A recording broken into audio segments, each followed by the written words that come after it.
I knocked on 5 doors that night, and by the time the last one opened, I already knew I had been wrong about everything that mattered.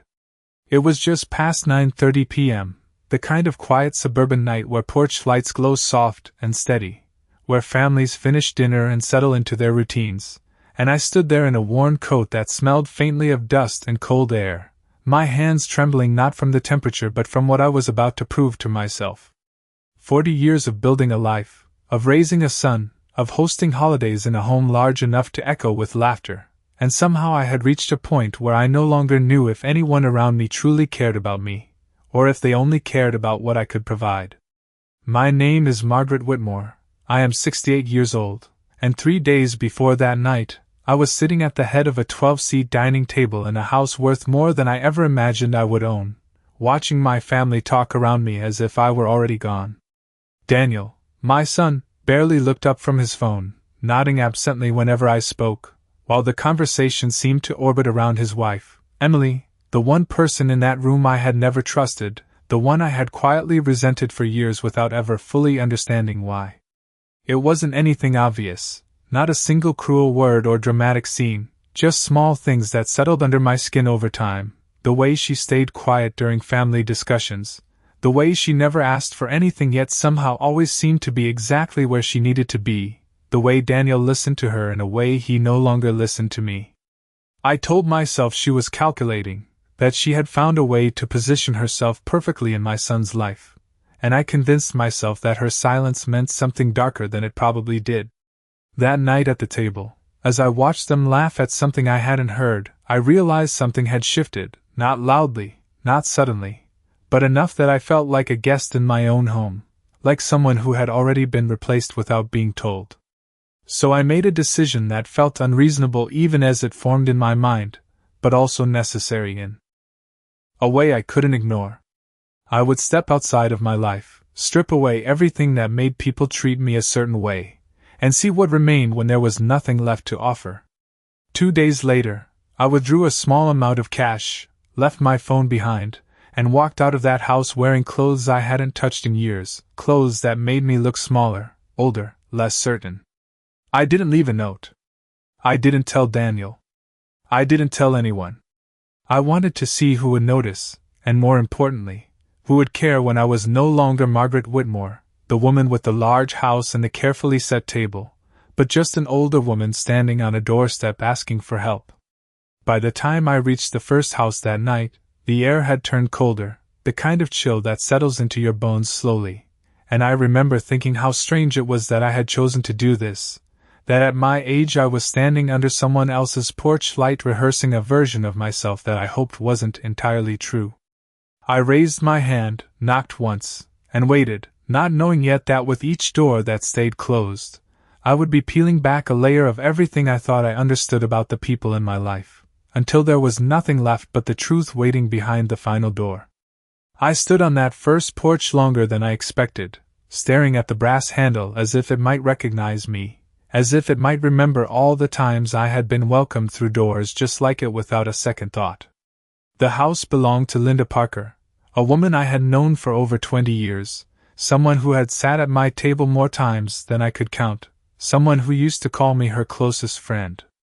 I knocked again, a little louder this time, and after a moment, I heard footsteps approaching from inside, steady and unhurried. The porch light flicked on, and through the frosted glass, I saw her silhouette pause just inches from the door.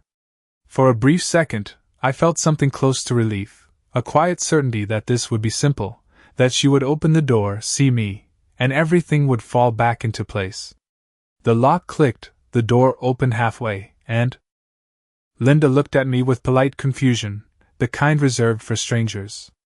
Her eyes moved quickly over my coat, my shoes, my face, searching for something familiar and finding nothing. I opened my mouth to speak, but the words felt heavier than I expected, as if saying them out loud would make this experiment too real to control. I told her I was in a difficult situation, that I needed a place to stay for a night, maybe just a warm place to sit for a while. My voice sounded steady, but inside, I was listening carefully, waiting for recognition, for any sign that she saw through the disguise. Instead, her expression tightened slightly, Not cruel, not unkind, just distant. She stepped back a fraction, not enough to be obvious, but enough that I noticed. She said she was sorry, that she could not help, that it was not safe to let strangers inside, and that there were shelters downtown that might be better equipped for someone in my situation. She spoke gently, even kindly, but there was a finality in her tone that left no room for negotiation. I nodded, because there was nothing else to do, and stepped back as she closed the door with a soft, careful motion, as if she were trying not to make the rejection feel harsh. The porch light stayed on for a few seconds after, casting my shadow long across the walkway, and then it went dark. I stood there for a moment, not moving, letting the silence settle around me. It was not anger I felt, not even disappointment in the way I had expected, but something quieter, something that felt like a small shift deep inside my chest, as if a piece of certainty had been removed without me noticing when it happened. I had told myself this was just a test, just a way to confirm what I already suspected, but standing there in the cold, I realized I had also been hoping to be wrong. I turned away from the house slowly and walked back to the sidewalk, pulling my coat tighter around me as the air grew sharper.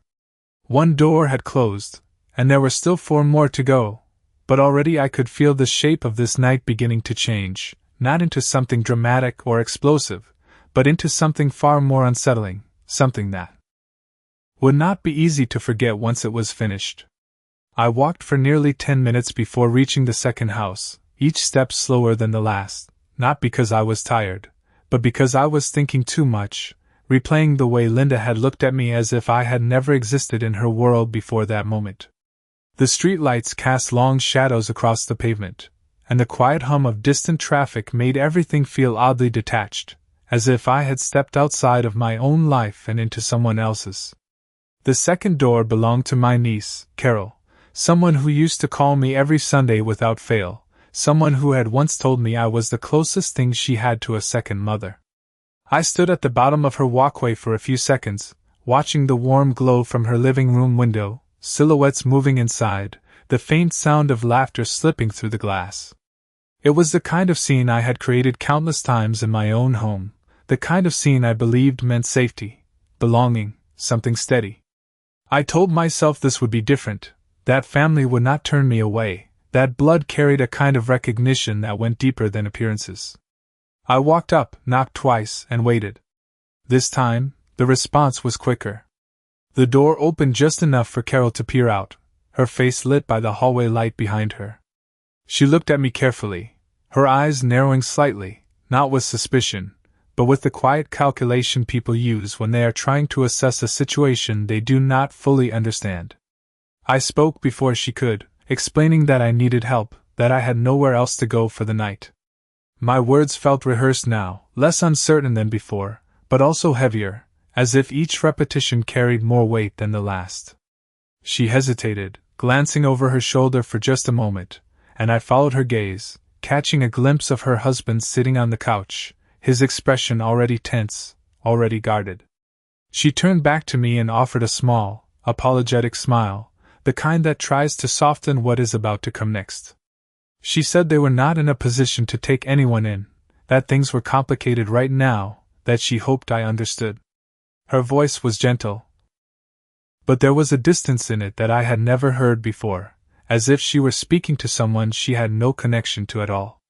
I nodded again, the same way I had at the first door, and stepped back without asking anything more. She closed the door quickly this time, not slowly, not carefully, just a firm, quiet click that echoed more than it should have in the stillness of the night. I stood there for a moment, staring at the space where her face had been, trying to reconcile the woman who used to call me every week with the one who had just turned me away without a second thought. The laughter inside resumed almost immediately, as if nothing had happened, as if I had never been standing there at all. I turned and walked back down the steps, my movement steady, but something inside me shifting again, another piece settling into place. 2 doors now, both closed, and with each one, the question I had started with felt less like a test and more like an answer slowly revealing itself, one quiet rejection at a time. I did not rush to the third house, not because I was unsure where to go, but because I was beginning to understand that this night was not unfolding the way I had imagined it would, and I needed a moment to let that realization settle without resisting it.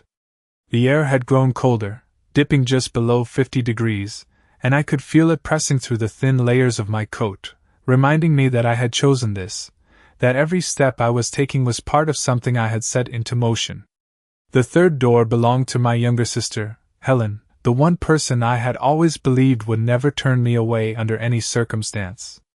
We had grown up sharing everything, from a small bedroom to whispered conversations late into the night, promising each other that no matter what life brought, we would always be there when it mattered most. Even as adults, that belief had remained untouched, reinforced by years of holidays, shared memories, and the quiet understanding that family meant something deeper than convenience. As I stood at the end of her driveway, I felt a flicker of something I had not allowed myself to feel at the previous doors, a quiet confidence.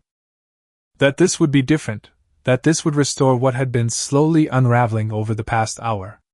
I walked up to her door and knocked, the sound echoing softly in the stillness, and almost immediately, I heard movement inside, quicker than before, more certain. The door opened wider than the others had, and for a brief moment, I thought I saw recognition in her eyes, something that made my chest tighten with a fragile kind of hope. But it passed just as quickly, replaced by a cautious expression, the kind people wear when they are trying to decide how much distance to keep. I spoke again, the same words, the same steady tone, explaining that I needed a place to stay, that I had nowhere else to go for the night. She listened carefully, her face softening slightly, and for a second, I thought she might step aside, might invite me in without hesitation the way she once would have. Instead, she glanced behind her, not discreetly, not quickly, but with a clear awareness of someone else's presence, and I followed her gaze to see her husband standing in the hallway, his posture rigid, his expression unreadable but firm. That moment stretched longer than it should have, a silent conversation passing between them without a single word spoken. When she looked back at me, her voice was quieter than before, almost apologetic, as she said they could not take anyone in, that it would not be appropriate, that she hoped I could find help somewhere else. There was no explanation beyond that, no attempt to soften the decision with suggestions or reassurance, just a careful closing of the space between us. I nodded once more, feeling the familiar pattern settle in, and stepped back as she closed the door, slower than the second, but not with the same hesitation as the first, as if she had already made peace with the choice before I even knocked. I stood there for a moment, longer than I had at the other houses, not because I expected the door to reopen, but because something inside me was finally shifting in a way that felt undeniable. 3 doors, each one carrying a different kind of connection, each one closing with its own version of distance, and with each step back into the night, the version of my life that I had believed in for so long was becoming harder to hold on to. I turned away slowly, my footsteps steady but heavier now, and as I walked back toward the street, I realized that whatever I was going to find behind the remaining doors, it would not simply confirm what I suspected, it would change the way I saw everything that came before this night. I could see Daniel's house from halfway down the street before I reached it, the tall windows glowing warm against the darkness, the same way they had every evening since he and Emmeline moved in 3 years ago, and for a moment, I stopped walking, my feet planted on the pavement as if I needed permission to take the next step. This was not just another door. This was my son. The boy I had raised, the one who used to reach for my hand without thinking, the one who once told me, at 10 years old, that he would always take care of me no matter what. I stood there and let that memory come and go without holding onto it too tightly, because the woman I was tonight could not rely on memories to open doors. I walked up the driveway slowly, noticing small details I had never paid attention to before, the new outdoor lights, the trimmed hedges, the faint outline of 2 silhouettes moving inside the living room. I knocked once, then again, the sound sharper here, louder somehow, as if it carried more weight. There was a pause, longer than I expected, and then I heard footsteps approaching, slower than the others had been, deliberate. The door opened, and Daniel stood there, his expression neutral at first, then shifting into something more guarded as his eyes moved over me, taking in the coat, the uncertainty, the unfamiliar version of someone he should have known. For a second, I searched his face for recognition, for anything that might break through the distance, but there was nothing, only a polite, distant concern. I spoke carefully, the same words I had used before, asking if I could come in, just for a little while, explaining that I had nowhere else to go. My voice did not shake, but inside, something tightened, waiting for him to respond. He hesitated, glancing briefly over his shoulder, and I followed his gaze again, seeing Emily in the background, standing just out of full view, her posture still, her face unreadable from where I stood. That moment stretched, quiet but heavy, and then Daniel turned back to me, his expression settling into something final. He said he was sorry, that it was not a good time, that they could not help, that there were resources in town that might be better suited for someone in my situation. His tone was not unkind, but it was firm, practiced almost, as if he had already decided what he would say before he even opened the door. I nodded, the motion automatic now, and stepped back without asking anything more, because I understood that asking would not change the outcome. He closed the door gently, not quickly, not abruptly, but with a quiet certainty that left no room for doubt. I stood there for a moment, staring at the reflection of the porch light in the glass, seeing only a faint outline of myself looking back, smaller than I remembered, more distant than I expected. Inside, I could hear the faint murmur of voices resume, life continuing without interruption, as if the moment had never happened at all. I turned away slowly, my steps measured as I walked back down the driveway, and this time, the shift inside me was not subtle, not gradual, but clear and undeniable. 4 doors. 4 different connections. All closed.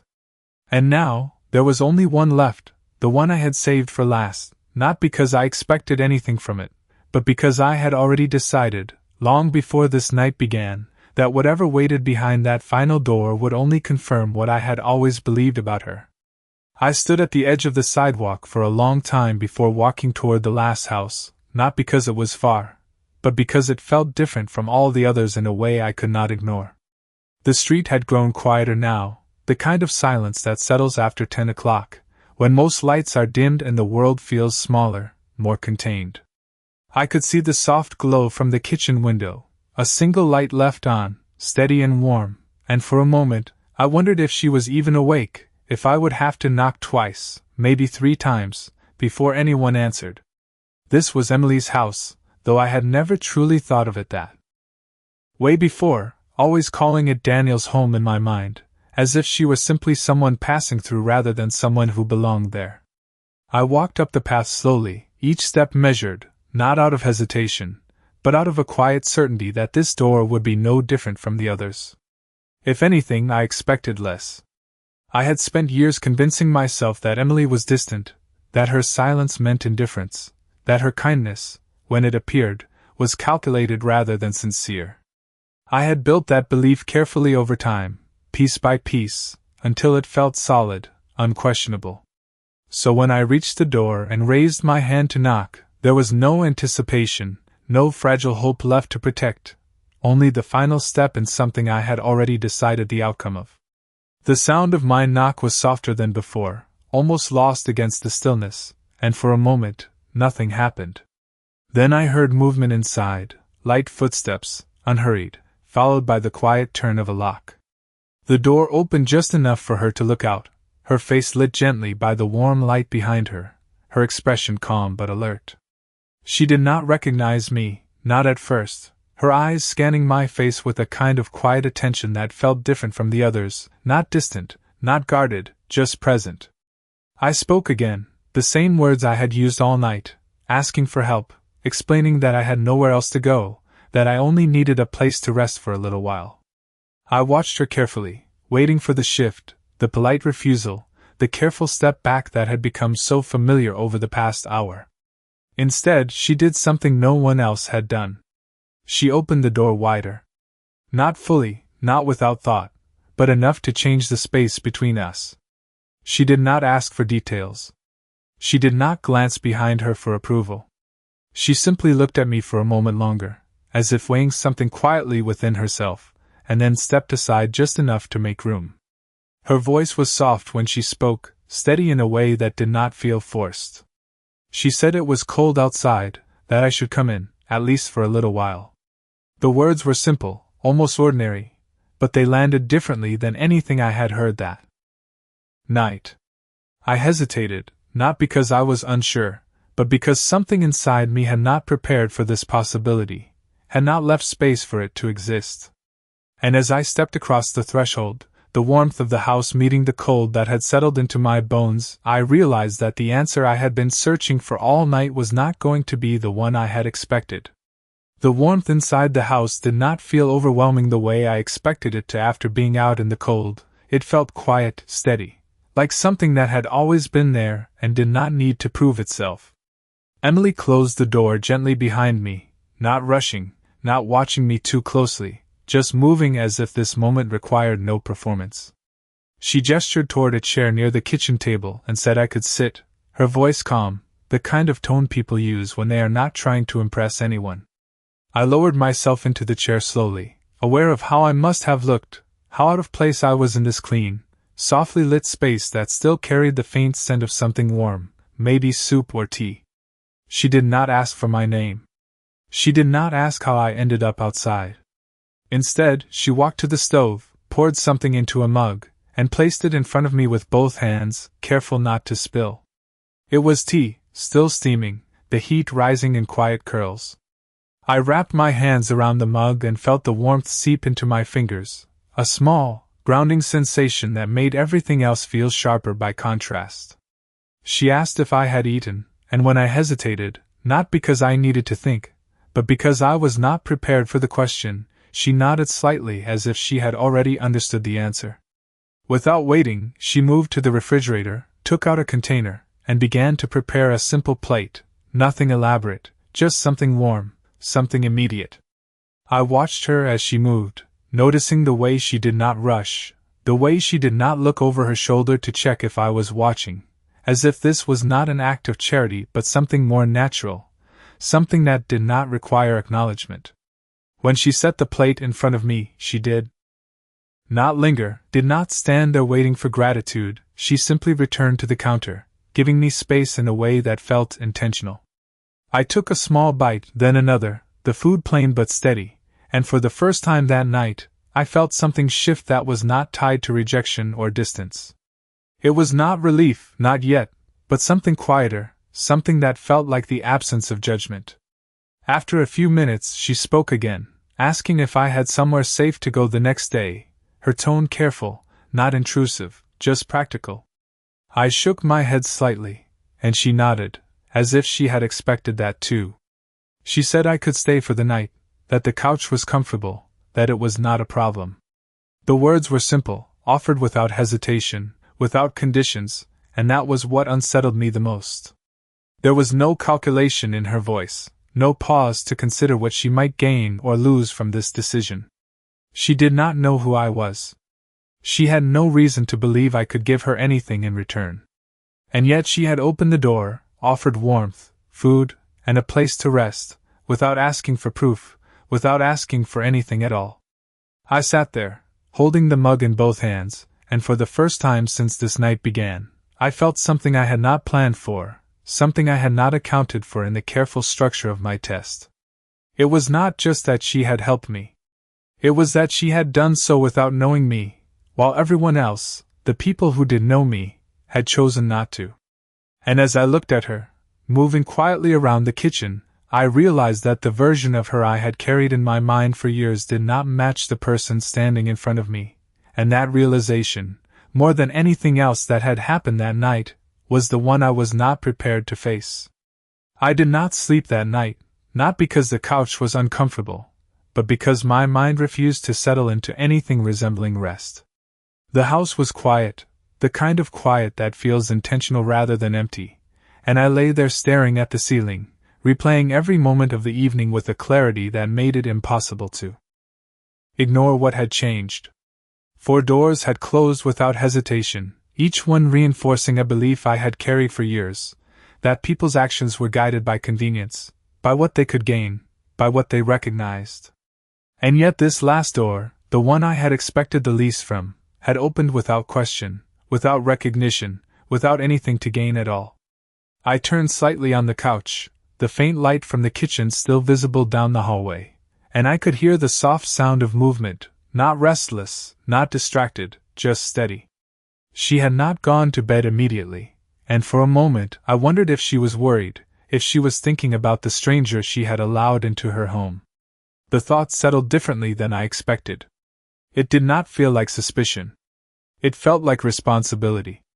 I closed my eyes for a moment, and instead of sleep, memories began to surface, small moments I had dismissed before, things that had not fit the version of her I had already decided was true. I remembered a holiday dinner where she had quietly refilled my glass before I noticed it was empty, the way she had once brought over groceries when I mentioned I had not been feeling well, how she had stood slightly behind Daniel during conversations, not interrupting, not demanding attention, but always present in a way I had interpreted as calculated distance. I had taken those moments and shaped them into something else, something that confirmed what I already believed, because it had been easier to trust my own judgment than to question it. Lying there in the quiet, I began to see those same moments differently, not as strategy, but as restraint, not as manipulation, but as something closer to consideration. The shift was not dramatic, not sudden, but it was steady, like a picture slowly coming into focus after being blurred for too long. I realized then that I had never actually tried to understand her, not fully, not honestly. I had watched her from a distance, filled in the gaps with my own assumptions, and built a version of her that justified the distance I felt growing between myself and my son. It had been easier to believe that she was the reason for that distance than to accept that time, change, and my own expectations might have played a role. The house remained quiet, and eventually, the faint light in the kitchen disappeared, leaving only the soft outline of the room around me. I did not feel like a stranger anymore, not in the way I had expected to, and that unsettled me more than anything else.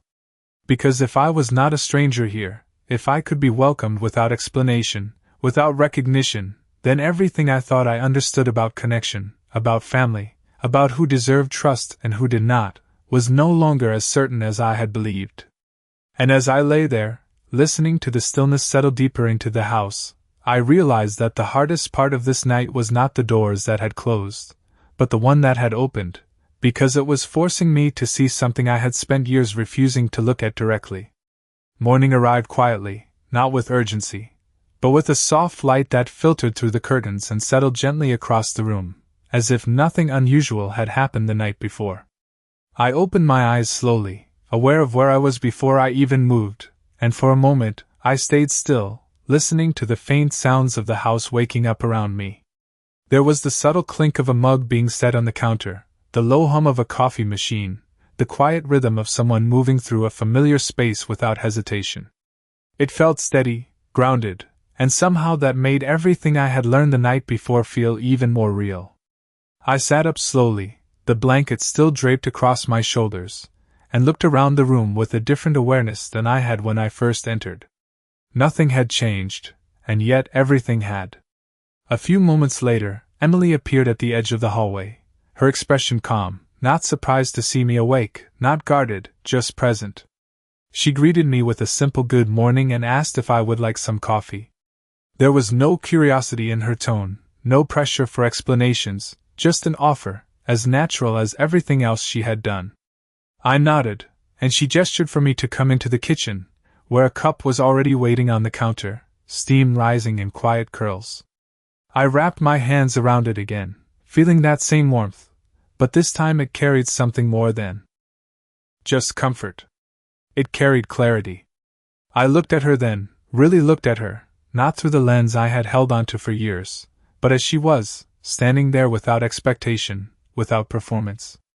And in that moment, I understood that I could not leave this house without telling the truth, not because she had asked for it, but because I owed it to both of us. I set the cup down carefully and told her my name. I watched the way her expression shifted, not dramatically, not with shock, but with a quiet recognition that took a second to settle. I told her everything, not in long explanations, not trying to justify what I had done, just the truth as it was. That I had come here on purpose. That I had gone to 4 other doors before hers. That I had wanted to see who would open their home to me when I had nothing left to offer. She listened without interrupting, her eyes steady, her posture unchanged, and when I finished, there was a brief silence that felt neither tense nor uncomfortable, just honest. She did not ask why I had chosen to test them. She did not ask what the others had done. Instead, she said something simple, something that settled deeper than anything else I had heard. She said that people are not always who we think they are, but sometimes they are exactly who they have been showing us all along. I let those words sit between us, understanding them in a way I had not expected. Later that day, I returned to my house, not with anger, not with the need to confront anyone, but with a quiet certainty about what needed to change. I did not call a family meeting. I did not explain what I had done. I simply made decisions, calm and deliberate, the kind that do not require validation. I adjusted my will. I restructured what I had built over a lifetime. Not out of punishment, but out of clarity.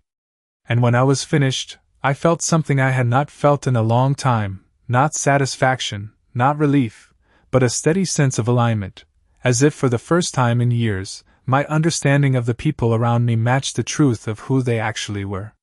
And that night, as I sat alone at my table, I realized that the most important door I had opened was not the last one on that street, but the one inside myself that finally allowed me to see without assumption, without pride, and without fear.